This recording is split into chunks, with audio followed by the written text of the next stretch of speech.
إن الحمد لله تعالى نحمده ونستعينه ونستغفره ونعوذ بالله تعالى من شرور أنفسنا وسيئات أعمالنا. من يهده الله فلا مضل له ومن يضلل فلا هادي له، وأشهد أن لا إله إلا الله وحده لا شريك له، وأشهد أن محمدا عبده ورسوله صلى الله عليه وعلى آله وأصحابه وسلم.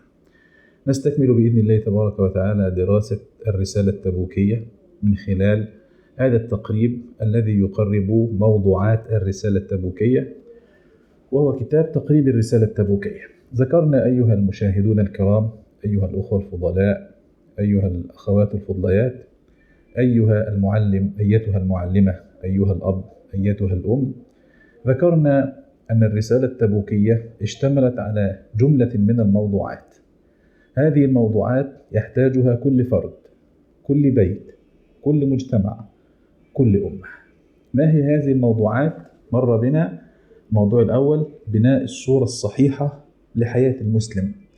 الموضوع الثاني كيفية إقامة الصورة الصحيحة، ومن ذلك التعاون على البر والتقوى. كان الموضوع الثالث وهو تأسيس الحياة تأسيسا صحيحا على نور من الله نرجو ثواب الله. كان الموضوع الرابع وهو بناء الشخصية المسلمة على النجاح، على المسؤولية، والحذر من بناء الشخصية المسلمة على الفشل أو الهروب أو اللامسؤولية، ويكون ذلك بتحمل المسؤولية وأداء الحقوق، حق الله تبارك وتعالى وحق المخلوق أيما كان هذا المخلوق، الوالدين، الأرحام، النفس، الجيران، المجتمع، أي حق. بعدما انتهينا من هذه الموضوعات نبدأ في الموضوع الخامس من موضوعات الرسالة التبوكية. وتقريب الرسالة التبوكية يقرب لنا هذا الموضوع الخامس، وهو تحقيق التوحيد، حق الله تبارك وتعالى. ورقة وقلم ونكتب هذه المسألة، فهي بالغة الأهمية. الأصول التي دعا إليها كل الرسل 4. هناك أصول كثيرة، ولكن أصل الأصول هذه 4. ما من رسول وما من نبي أرسله الله عز وجل إلا جاء بهذه الأصول 4، من أول آدم عليه السلام إلى خاتم الأنبياء نبينا محمد بأبي هو وأمي ونفسي عليه الصلاة والسلام.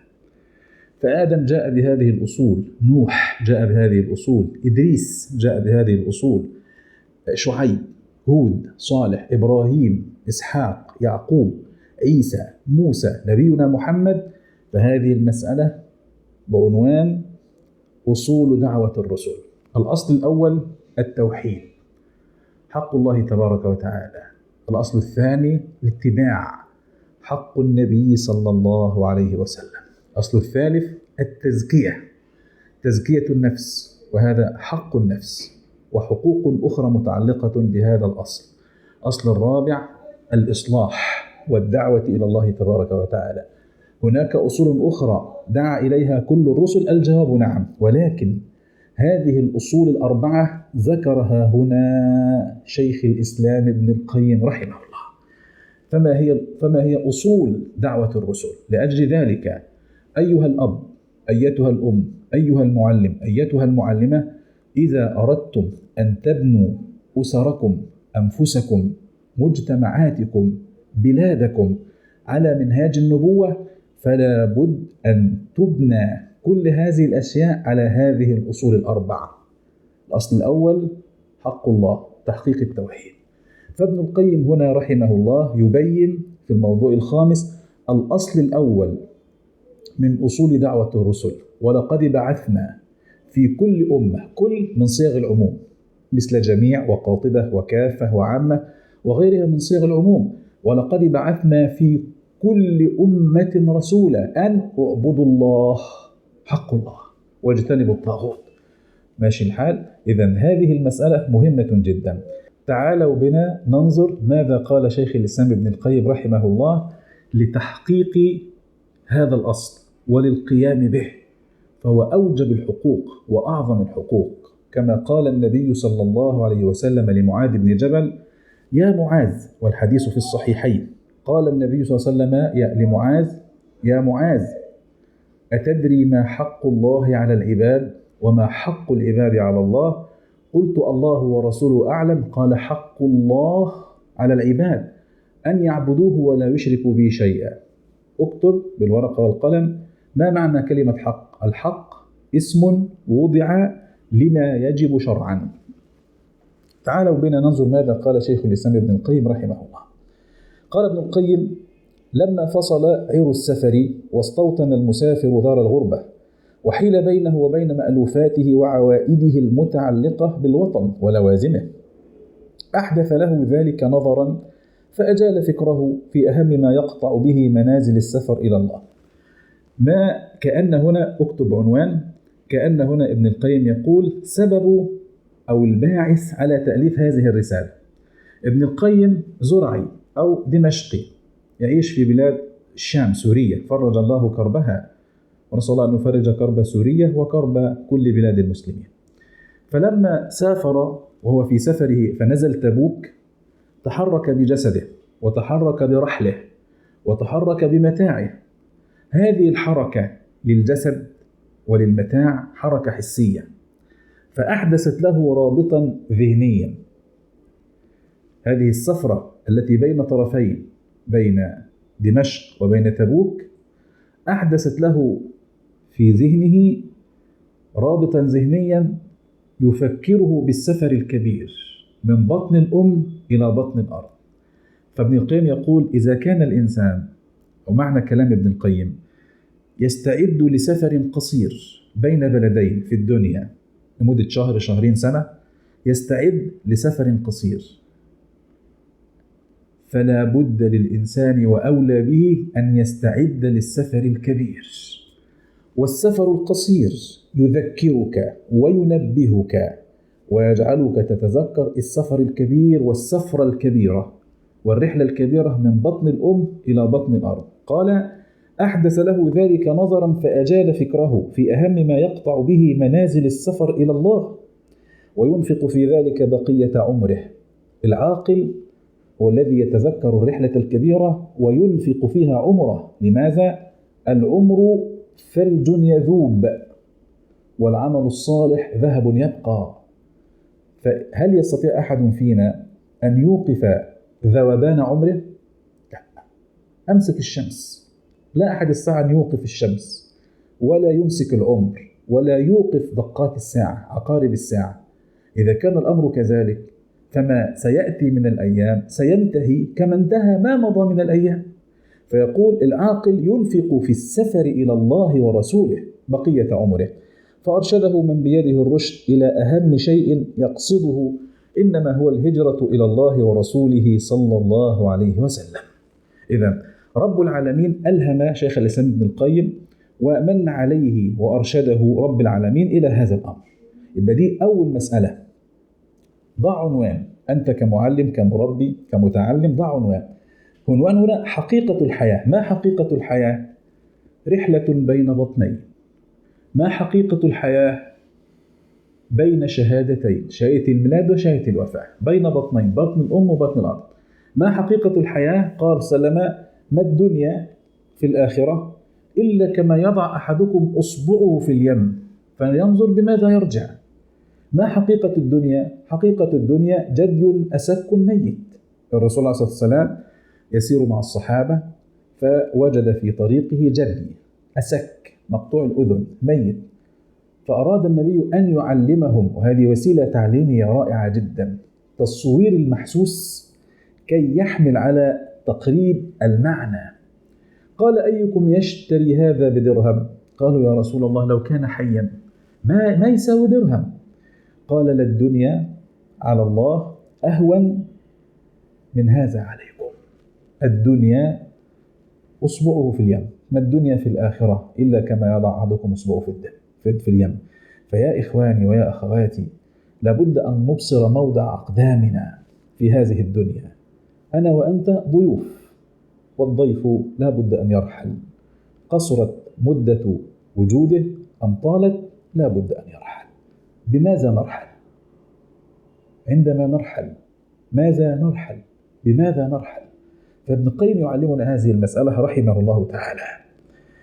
قال العنصر الثاني في الدرس معنى الهجرة إلى الله تعالى والمقصود منها. يعني يا عبد الله، إذا علمت أنك بين بطنين، بين شهادتين، أن عمرك ثلج يذوب، فاغتنم عمرك واغتنم وقتك في الهجرة إلى الله والهجرة إلى رسول الله. السؤال: ماذا تقصد يا ابن القيم بالهجرة إلى الله؟ لا إله إلا الله. قصد ابن القيم بالهجرة إلى الله الأصل الأول من الأصول التي دعت إليه كل الرسل، وهو لا إله إلا الله. فكل الرسل كانوا على دين واحد فقط، وهو الإسلام، لا إله إلا الله. إبراهيم جاء بلا إله إلا الله، آدم جاء بلا إله إلا الله، نوح جاء بلا إله إلا الله، عيسى بن مريم جاء بلا إله إلا الله، موسى بن عمران جاء بلا إله إلا الله. يعني كيف تقول هذا الكلام؟ يعني مجتمعاتنا وربما بعض الثقافات الموجودة في عالمنا المعاصر لا تقول ذلك. أقول لك: اعتصم بكتاب الله واعتصموا بحبل الله جميعا، اعتصم بالمصحف واقرأ المصحف تجد ما أقوله لك. إبراهيم كان مسلما، جاء بلا إله إلا الله. قال تعالى: ومن يرغب عن ملة إبراهيم إلا من سفه نفسه ولقد اصطفيناه في الدنيا وإنه في الآخرة لمن الصالحين. إذ قال له ربه أسلم قال أسلمت لرب العالمين. ووصى بها إبراهيم بنيه ويعقوب: يا بني إن الله اصطفى لكم الدين فلا تموتن إلا وأنتم مسلمون. لا إله إلا الله. أم كنتم شهداء إذ حضر يعقوب الموت إذ قال لبنيه: ما تعبدون من بعدي؟ قالوا: نعبد إلهك. لا إله إلا الله. قالوا: نعبد إلهك وإله آبائك إبراهيم وإسماعيل وإسحاق إلها واحدا لا إله إلا الله ونحن له مسلمون. فكل الأنبياء جاءوا بهذا يا إخواني، لا إله إلا الله. إذن عيسى، هل عيسى كان مسلما؟ الجواب نعم. فلما أحس عيسى منهم الكفر قال: من أنصاري إلى الله؟ قال الحواريون: نحن أنصار الله آمنا بالله واشهد بأننا مسلمون. فكل الأنبياء جاءوا بلا إله إلا الله، وخاتم الأنبياء محمد جاء بلا إله إلا الله. فهنا ابن القيم يبين معنى الهجرة إلى الله، أي الهجرة إلى لا إله إلا الله. السؤال: ما معنى لا إله إلا الله؟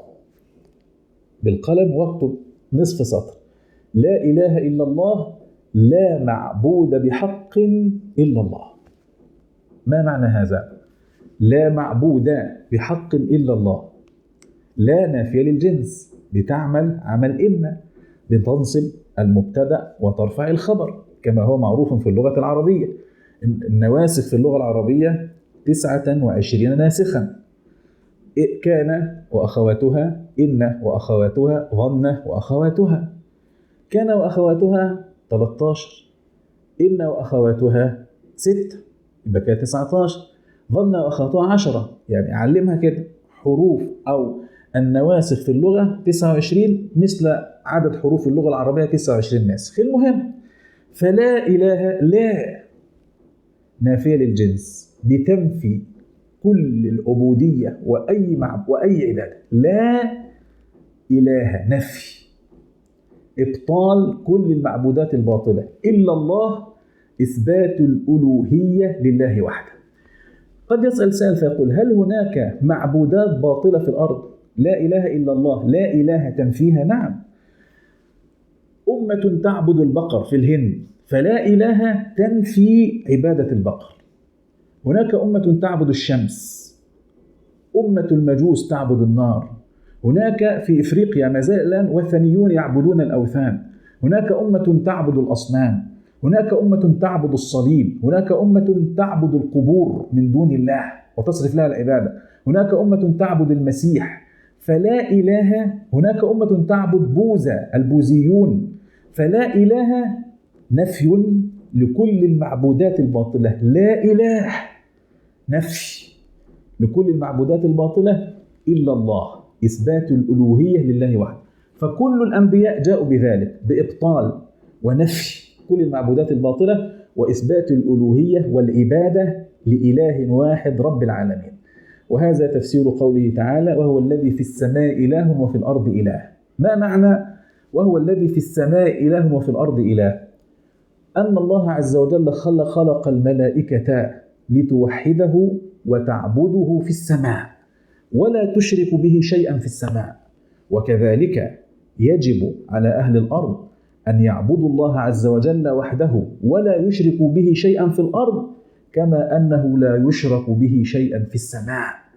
وهو الذي في السماء إله وفي الأرض إله، يوحد في الأرض كما يوحد في السماء، يعبد في الأرض وحده لا شريك له كما يعبد في السماء وحده لا شريك له. فلا إله إلا الله نفي لكل المعبودات الباطلة، وإثبات الألوهية والعبادة لله تبارك وتعالى وحده. هذا معنى لا إله إلا الله. وهذا يرد على المفتريات المعاصرة في زماننا، من يدعو إلى الدين الإبراهيمي الجديد، يصحح الملل الفاسدة، يقول أن البوذ على حق، أو سماحة الأديان، زمالة الأديان وما شابه ذلك، أو يدعي يصحح ملة النصارى ويقول النصارى على حق، يصحح ملة اليهود ويقول أن اليهود على حق، الدين الإبراهيمي الجديد. هذه دعوة باطلة. لا إله إلا الله تبطل هذه الدعوة. ما كان إبراهيم يهوديا ولا نصرانيا ولكن كان حنيفا مسلما، جاء بلا إله إلا الله عليه وعلى نبينا الصلاة والسلام. إذن ما معنى لا إله إلا الله؟ أصرف العبادة لله وحده. ما معنى العبادة؟ كل ما يحبه الله ويرضاه من الأقوال والأعمال الظاهرة والباطنة. أي عمل يحبه الله يرضي الله فهذا من العبادة. هناك عبادات قولية تصرف لله وحده، عبادات بدنية تصرف لله وحده، عبادات مالية تصرف لله وحده، عبادات قولية تصرف لله وحده. فكيان الإنسان من أقوال: استغفار، دعاء تضرع، استغاثة، طلب مدد، يطلب من الله وحده. عبادات قلبية: خوف، رجاء، خشية، توكل، توبة، كل هذه العبادات تصرف لله وحده لا لإله آخر في الأرض. عبادات مالية: الزكاة، عبادات مالية النفقة الواجبة، عبادات مالية النذر، لا ينذر لأحد في الأرض ولا ينذر لأحد إلا الله. هذا معنى لا إله إلا الله، لا معبود بحق إلا الله. كذلك العبادات القلبية والمالية والقولية والبدنية: السجود لا يكون إلا لله وحده، وغير ذلك الحج والطواف لا يكون إلا حول بيت الله وحده. هذا معنى لا إله إلا الله. لا إله إلا الله الذي يذكره ابن القيم هنا. قال ابن القيم: معنى الهجرة إلى الله، أي الهجرة إلى لا إله إلا الله، هي هجرة تتضمن من وإلى، فيهاجر بقلبه. انظر: من عبودية غيره. حط هنا تدريب، اكتب، اذكر 10 معبودات باطلة يعبدها الناس في الأرض. لا إله إلا الله تهدم هذه المعبودات 10 وغيرها. يا إخواني، إذا اخترع الناس معبودات باطلة قديما فلا إله إلا الله تبطلها، وإذا اخترع الناس معبودات باطلة في زماننا فلا إله إلا الله تبطلها، وإذا اخترع الناس معبودات باطلة في المستقبل فلا إله إلا الله تبطلها. فلا إله إلا الله تبطل ما كان وما هو كائن وما سيكون من معبودات. أما خرج علينا من سنين قليلة من يقول أنهم عبدة الشيطان ويعبدون الشيطان من دون الله، واستجدوا هذه العبادة وصرحوا بها في زماننا. والله عز وجل يقول: ألم أعهد إليكم يا بني آدم ألا تعبدوا الشيطان إنه لكم عدو مبين وأن اعبدوني وحده وأن اعبدوني هذا صراط مستقيم. فالصراط المستقيم هو لا إله إلا الله، ألا يعبد أحد في الأرض إلا الله سبحانه وتعالى. فابن القيم يقول: فيهاجر بقلبه من عبودية غيره. كلمة غيره دي اكتب تحتها 10 باللي احنا ذكرناه. فيهاجر بقلبه من عبودية الصليب، يهاجر من عبودية المسيح، يهاجر من عبودية مريم، يهاجر من عبودية القبور، يهاجر من عبودية الأوثان والأصنام إلى عبودية الله وحده، إلى عبوديته وحده، ومن محبة غير الله إلى محبة الله وحده، ومن خوف غيره ورجائه والتوكل عليه إلى خوف الله وحده ورجائه والتوكل عليه وحده، ومن دعاء غيره وسؤاله والخضوع له والذل والاستكانة له إلى دعائه وسؤاله والخضوع له والذل له والاستكانة له سبحانه وتعالى. فضرب ابن القيم وضح ذلك بجملة من العبادات تصرف هذه العبادات لله عز وجل وحده، وهذا معنى لا إله إلا الله. لا إله نفي لكل المعبودات الباطلة، إلا الله إثبات الألوهية والعبادة أيما كان نوعها لمن؟ لرب العالمين سبحانه وتعالى. قال أن الهجرة إلى الله تتضمن هجران ما يكرهه وإتيان ما يحبه ويرضاه. الهجرة إلى الله، ما معنى أهاجر إلى الله؟ تتضمن هجران ما يكرهه الله، ما يكرهه. ما الذي يكرهه الله؟ الله عز وجل يكره الشرك فتترك الشرك وتفر إلى التوحيد. النفاق، الله يكره النفاق فهاجر، اترك النفاق وهاجر إلى الصدق يحبه الله. ترك البدعة، هجر البدعة والهجرة إلى السنة، فالله يبغض البدع ويحب السنن سبحانه وتعالى. هجر ما يكرهه الله، هجر المعاصي والآثام وغير ذلك إلى ما يحبه الله، وإتيان ما يحبه الله ويرضاه. ما الذي يحبه الله؟ التوحيد. ما الذي يحبه الله؟ السنة واتباع النبي. ما الذي يحبه الله؟ الطاعة. ما الذي يحبه الله؟ الصدق وغير ذلك. يبقى إذن الهجرة لها أصلها التوحيد، وهناك لوازم لهذا الأصل وهو سائر أركان الإيمان وسائر شعب الإيمان ونحو ذلك. هذه مسألة مهمة جدا يا إخواني في حياتنا، وهذه المسألة العظيمة التي من أجلها خلق الله السماوات والأرض. لا إله إلا الله، من أجل هذه الكلمة خلق الله الجنة والنار. من أجل لا إله إلا الله خلق الله الدنيا والآخرة. من أجل لا إله إلا الله خلق الله عز وجل الذكر والأنثى، وخلق الله عز وجل الشمس والقمر والليل والنهار. فيأتي أناس يدعون الثقافة ويريدون أن يمحوا لا إله إلا الله، والله لا تمحى حتى يأتي أمر الله يوم القيامة. قال رسول الله صلى الله عليه وسلم: لا تزال طائفة من أمتي قائمة بأمر الله لا يضرهم من خالفهم أو خذلهم حتى يأتي أمر الله. كن أنت من طائفة رسول الله، كن من أنصار رسول الله ومن حواري رسول الله صلى الله عليه وسلم. فتحسين وتعلم لا إله إلا الله في زماننا من أعظم الجهاد في سبيل الله، لا سيما كما ذكرت لكم هناك دعوتان باطلتان: دعوة زمالة الأديان وسماحة الأديان وإذابة الأديان في دين واحد، ودعوة الدين الإبراهيمي الجديد، ودعوة باطنها الشر والعذاب والفساد والعياذ بالله. فنحذر من هذه الدعوات الباطلة ونتمسك بعبادة الله عز وجل وحده سبحانه وتعالى. قال ابن القيم رحمه الله: وهذا بعينه معنى الفرار إليه، إلى الله. قال تعالى: ففروا إلى الله، فروا إلى التوحيد، فروا إلى الله، فروا إلى السنة، فروا إلى الله، فر إلى كل ما يحبه الله ويرضاه. قال: والتوحيد المطلوب من العبد هو الفرار من الله إليه. وتحت من وإلى في هذا سر عظيم من أسرار التوحيد. مسألة أنصح نفسي وإخواني وآبائي وأنصح المعلمين والمعلمات بأن يوضحوا هذا لأبنائنا وجيلنا. أنا أريد أن أتعلم لا إله إلا الله وأعمقها في نفسي جيدا. ماذا أصنع؟ تعلم 5 أمور، وهذه الأمور ال5 ذكرتها في مخطط ذهني في آخر تقريب الرسالة التبوكية لأهمية ذلك. تعلم أسماء لا إله إلا الله وفضائل لا إله إلا الله. من أسماء لا إله إلا الله أنها كلمة الله العليا. من أسماء لا إله إلا الله أنها الدين الخالص، كلمة الإخلاص.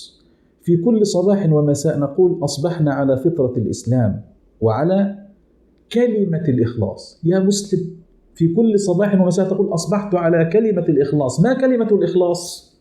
لا إله إلا الله. فأنت تقر وتعترف في الصباح والمساء بذلك. من أسماء لا إله إلا الله أنها القول الثابت، العروة الوثقى. وهناك كتاب رائع فائق الروعة يبين أسماء لا إله إلا الله، اسمه الكلمة المقدسة. كتاب رائع جدا في هذا المعنى. 1. نتعلم أسماء لا إله إلا الله وفضائل لا إله إلا الله.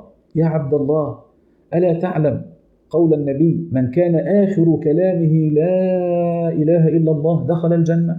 من ختم له كلمة النجاة.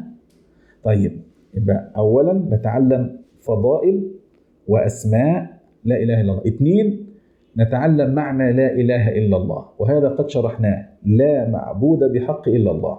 3، نتعلم شروط لا إله إلا الله. هناك شروط للا إله إلا الله؟ نعم، هناك شروط للا إله إلا الله: الإخلاص، اليقين، القبول، الانقياد، كما قال حافظ حكمي: الصدق واليقين والقبول والانقياد فادر ما أقول، والصدق والإخلاص والمحبة وفقك الله لما أحبه، أو كما قال رحمه الله: أنت عندما تقول لا إله إلا الله في اليوم والليلة تزيد هذه الشروط، تزيد في قلبك. فالتعبد بلا إله إلا الله يزيد هذه الشروط استكمالا. بعد ذلك تتعلم لوازم لا إله إلا الله، ما الذي يلزمني كمسلم، وما الذي تلزمني إياه هذه الكلمة العظيمة إذا قلتها: الصلاة، الزكاة، الصيام. تأتي بلوازم هذه الكلمة، العبادة، كل العبادة وكل شعب الإيمان، ولذلك تفاصيل تذكر في كتب المعتقد بإذن الله. الأمر الأخير وبه نختم، 5، وهو مهم جدا: التفطن والتنبه للتعبد بلا إله إلا الله في اليوم والليلة. كيف نتعبد لله تبارك وتعالى بذكر هذه الكلمة في اليوم والليلة؟ هل هناك مواطن كثيرة نتعبد فيها بقول لا إله إلا الله في اليوم والليلة؟ الجواب نعم، أكثر من 200 مرة في اليوم والليلة نقول لا إله إلا الله. كيف ذلك؟ هذا ما سنذكره في الحلقة القادمة بإذن الله تبارك وتعالى. أقول قولي هذا وأستغفر الله لي ولكم، هذا والحمد لله رب العالمين.